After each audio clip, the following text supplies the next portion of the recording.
Jemi në një transmetim të drejt për drejt të breaking. Në të pjesë të programi do të ndalemi tek zhvillimet më të fundit që lidhen me lindjen e mesme. Në fakt vinë lajme të mira për armëpushimin në Gaza. Gjatë ditës së sotme presidenti amerikan Trump ka mbajtur edhe një fjalim në parlamentin izraelit ku lajmëroi edhe lirimin e pengjeve izraelite. Ndërkohë, siç ne kemi përcjell këto ditë, banorët kanë nisur të rikthehen në Gaza, por çfarë kanë gjetur aty? Do të shkojmë në këtë momente në një lidhje direkte me Abdullah Xhabir, i cili është në Gaza aktualisht, dhe do të kemi po ashtu edhe avokatin Peter Lumaj. Përshëndetje. Avokat, përshëndetje. Dua ta nis me zotin Abdullah. Ku jeni aktualisht? A jeni rikthyer në shtëpi? Çfarë keni gjetur?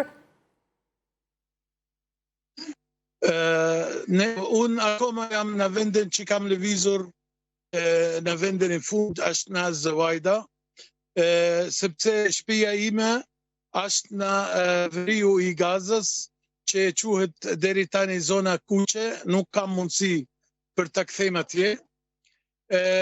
Gaza tani që ka hiqur ushtrin izraelian trupat vetëm nga një zona shumë i vogël, që ne këtu thëmë Gaza, qendër Gaza, se puna janë asë 20% i Gazës. Gjendja sot është një qik asë shumë më mirë nga e prepara për shembull 2 javë ose 1 javë, por prap gjendja është shumë keqe. Si është situata sa i përket godinave, shtëpive, a është bërë një vlerësim i gjendjes? Tani njerëz që kanë kthej në Gaza, në vendin që kemi lëviz përpara gati 25 ditë ose 35 ditë, me falë. Gjusa ta njerëz që kanë edhe këtu në jugo, po kthejnë edhe nuk gjenë shtëpiat. Komplet palatën është fshi, për shembull, në vendin ku isha unë kishta në një palat, ke kushurirat, kam marrë terasën në katin e 6, edhe kam bërë çadrën aty, komplet palata tani nuk ekzistojnë. Në ajo lagja, për shembull, në qoftë se ka 20 palata, 10 janë ikur, janë fshi 10, janë të dëmtuara rënd. Zona tjetër është një qik më i dëmtuara, zona tjetër është një qik më i mirë. Deri tani njerëz që kanë ikë shtëpiat atyre, edhe takojnë në rrugë, urojnë një tjetër, faleminderit, thonë, kemi gjetur shtëpia në këmbë. Ne thomë në kam, me kuptim, s'ka problema, s'ka mura, s'ka asgjë, por akoma ekziston se shtullat. E bërda shtullat dhe vetën, e tjetrat që nuk, edhe ata që kanë i kështat, a ka furnizim me drita, zoti Abdullah, ka furnizim me drita, me ujë, janë lejuar tashmë korridoret për ushqimin, pas nisjes së armëpushimit? Jo, Gaza nuk ka ekzisto drita ka 2 vjet tani. Nga data 7 tonë, 3 deri sot nuk ka drita në Gaza. Në qoftë se ekziston pak generator, pak, si thoni, panal dielli, po, ndizim pak e drita si drita që kam në afër çadra ime. Edhe e kështu është edhe për ujë i pishëm, kështu është për si thoni, për ilaçet për kështu. Ne tani presim ata prezidentët gjerat që janë lidhur në Sharm el Sheikh, kanë lidh atje për të garancojnë i pari që ky lufta nuk niset të prap, sepse është mjaft 2 vjet,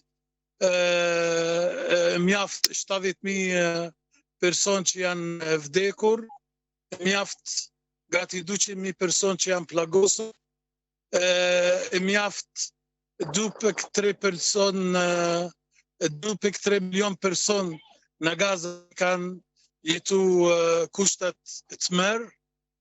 A janë larguar, sot që flasim, zoti Abdullah, janë larguar forcat izraelite, ndiheni të sigurt?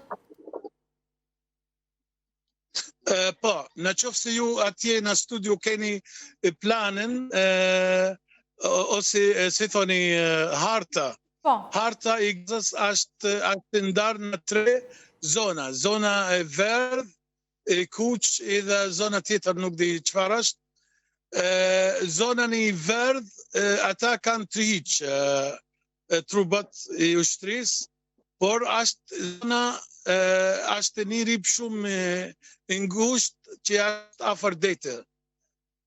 Por 75 deri 80% togën i Gazës akoma është i zaptuar, ose në qoftë se shko atje njerëz, dal ata quadcopter është një avion pa pilot i vogël që del me Kalashnikov ose me automatik vrasin njerëz.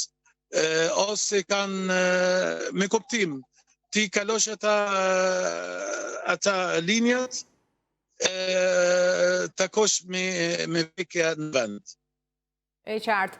Zoti Abdullah, shumë faleminderit që ishit në këtë komunikim me Breaking. Uroj të jeni mirë ju, të gjithë banorët e tjerë të Gazës, të ketë një rindërtim sa më të shpejtë të gjitha objekteve dhe të riktheheni jetës normale, duke shpresuar në fakt për një zgjidhje përfundimtare të konfliktit mes dy shteteve.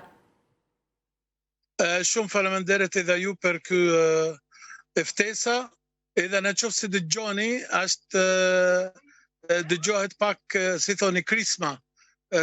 Ky krisma, sepse kam fillu tani në lagja tona që kemi afër, vinë njerëz që po kthenin nga burgat Izraelit pas 2 vjet, ose ata që janë përgosur që kanë shumë vita, kanë fillu arritën e këtu edhe njerëz e gëzojnë ose thoni festojnë. Festojnë me krisma. Festojnë me armë. Po. Edhe sot në fakt mas dita deri tani isha ditën e parë pas 2 vjet që ka ekzistu gëzimin në Gaza.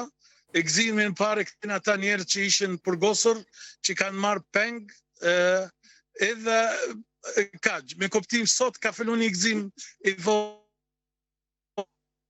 E qartë. Ju falenderoj dhe njerë, zoti Abdullah.